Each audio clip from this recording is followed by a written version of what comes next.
Everyone, मैं हूं श्रेया और आप देख रहे हैं न्यूज़ी कॉर्नर। कोरोना की जब पहली लहर हमारे देश में आई थी तब समझ नहीं आया था कि आखिर इस बीमारी से निपटा कैसे जाए, इसे हैंडल कैसे किया जाए। लेकिन जब दूसरी लहर आई तब तक हमारे देश में बहुत तबाही मच गई। अब लोग कोरोना से जुड़ी हर बातों से खुद को अवेयर रखते हैं।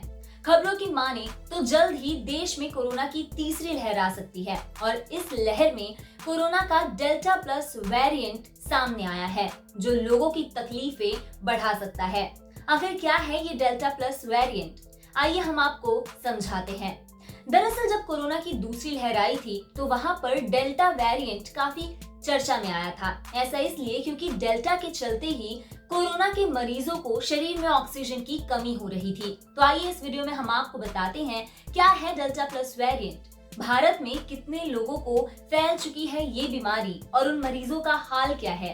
क्या ये वेरिएंट सिर्फ भारत में ही है, इससे बचा कैसे जाए और हमारे शरीर में ये क्या कुछ प्रभाव लेकर आता है, आइए आपको बताते हैं पूरी डिटेल। आपको बता दें, कोरोना का डेल्टा प्लस वेरिएंट बहुत ही ज्यादा संक्रामक है, यानी कि एक इंसान से दूसरे इंसान में ये वायरस बहुत ही जल्दी से फैलता है।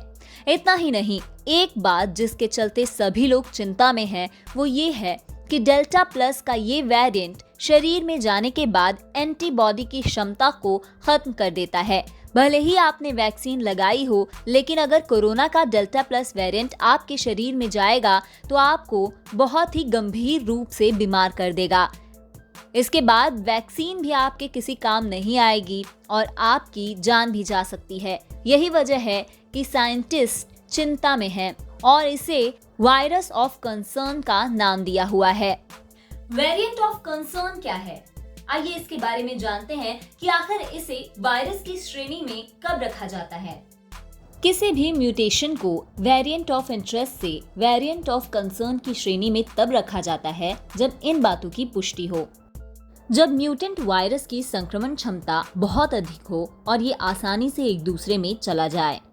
जब ये म्यूटेंट वायरस को बेअसर करने वाली एंटीबॉडी की क्षमता घटा देती हो। जब ये म्यूटेंट इलाज और वैक्सीन का असर भी कम कर देता हो। चौथी और आखिरी बात, जांच में आसानी से जो म्यूटेंट पकड़ में नहीं आए और रूटीन टेस्ट में जिसका पता नहीं चल सके। इसी तरह के म्यूटेंट को वेरिएंट ऑफ कंसर्न की श्रेणी में रखा जाता है। भारत में डेल्टा प्लस वेरिएंट के मरीज का पता कैसे चला? आपको बता दें, पिछले साल भारत में 25 दिसंबर को एक प्रयोगशाला की स्थापना की गई थी जिनका काम है कि वो कोरोना के अलग अलग वायरस और उनके वेरिएंट्स का पता लगाएं। इन्होंने ही जीनोम सीक्वेंसिंग के दौरान डेल्टा प्लस वेरिएंट का पता लगाया था। आपको बता दें, डेल्टा प्लस वेरिएंट से संक्रमण का पहला मामला मध्य प्रदेश में मिला। भोपाल में एक 64 साल की महिला में इस नए वेरिएंट से संक्रमण का पहला मामला सामने आया। लेकिन रिलीफ की बात ये रही कि महिला ने होम आइसोलेशन में ही रहते हुए पूरी तरह से स्वस्थ हो गई। ये बात कहीं ना कहीं होपफुल भी है। ज्यादातर एक्सपर्ट्स और साइंटिस्ट का ये मानना है कि भारत में डेल्टा प्लस वेरिएंट अभी बहुत धीरे धीरे फैल रहा है। हालांकि वो इसे हल्के में नहीं लेना चाहते और पूरी कोशिश करके इस वायरस के वेरिएंट को फैलने से रोकने में लगे हुए हैं। अब तक भारत में डेल्टा प्लस वेरिएंट के कितने मरीज पाए जा चुके हैं? आपको बता दें, भारत में कोरोना के डेल्टा प्लस वेरिएंट के लगभग 40 मरीज मिले हैं, जिनमें से महाराष्ट्र में कुल 21 मामले सामने आए हैं। इन 21 मामलों में सबसे ज्यादा यानी कि 9 केस रत्नागिरी में मिले हैं। इनके अलावा 15 से 20 मामले तमिलनाडु, महाराष्ट्र, पंजाब और मध्य प्रदेश से मिले हैं। क्या ये डेल्टा प्लस वेरिएंट सिर्फ भारत में ही है या फिर बाकी देशों में भी इसके मरीज पाए गए हैं? केंद्रीय स्वास्थ्य मंत्रालय ने बताया है कि कोरोना वायरस का डेल्टा प्लस वेरिएंट भारत के अलावा अभी 9 देशों में पाया गया है।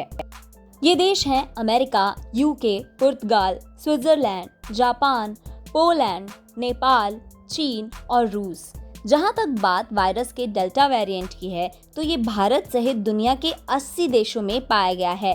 भारत में कोरोना की दूसरी लहर की वजह भी यही डेल्टा वेरिएंट ही था। आखिर डेल्टा प्लस वेरिएंट इतना खतरनाक क्यों है, आइए आपको डिटेल में बताते हैं। बता दें, अभी तक जितने भी वेरिएंट आए हैं, डेल्टा उसमें सबसे तेजी से फैलता है। अल्फा वेरिएंट भी काफी संक्रामक है, लेकिन डेल्टा इससे 60% ज्यादा संक्रामक है। वहीं एक्सपर्ट को आशंका है कि कहीं ये कोविड-19 महामारी की तीसरी वजह न बन जाए। अब सवाल ये उठता है कि कोरोना के डेल्टा प्लस वेरिएंट से बचा कैसे जाए। रिपोर्ट्स की माने तो अगर आप मास्क पहन कर रहेंगे और अगर आपने अपना वैक्सीनेशन करवा लिया है तो इस बीमारी से आपके ग्रसित होने के चांसेस बहुत कम हैं। लेकिन अगर आपने अपना वैक्सीन नहीं लगवाया है तो जरूर लगा लीजिए और मास्क हमेशा पहने रहिए। वेल आई होप आपको इस वीडियो के जरिए डेल्टा प्लस वेरिएंट के बारे में कुछ अहम जानकारी मिली हो। अगर आपको ये वीडियो इन्फॉर्मेटिव लगा है तो अपने दोस्तों के साथ भी शेयर कीजिए, क्योंकि तीसरी लहर आने वाली है और हमें कोरोना से जुड़ी हर जानकारी के बारे में अवेयर रहना बहुत जरूरी है। ऐसे ही अपडेट्स के लिए देखते रहिए म्यूजिक कॉर्नर।